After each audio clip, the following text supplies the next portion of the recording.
Hi, this is Mike Zish from Tunxus Community College. I'm gonna show you very quickly how to use YouTube's free transcription services. First, sign into YouTube. Then go to the top right where the icon is and click on that and go down to YouTube Studio. Then on the left, on the navigation, go down to Subtitles, and then I'm going to choose one of these videos that I uploaded recently. I'm going to choose this one, Finding Articles in Online Resources.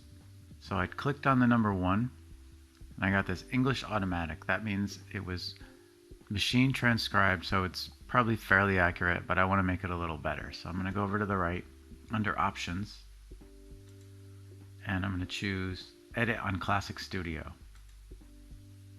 From there, I just have to go up to towards the top and click on the Edit button.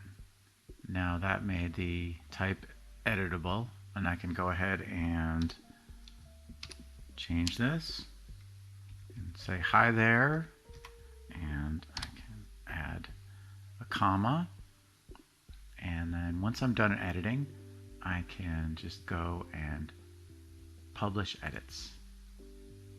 And what you're seeing here is under published it says English automatic, that's the machine transcription, and then under English it's the transcriptions that I've edited. From here, if you like to download them and export them to somewhere else, you can just go to this actions menu, go download and choose your whatever format you like, and it's going to go in my downloads folder. That's pretty much it. I'm going to put a few more details in the description though.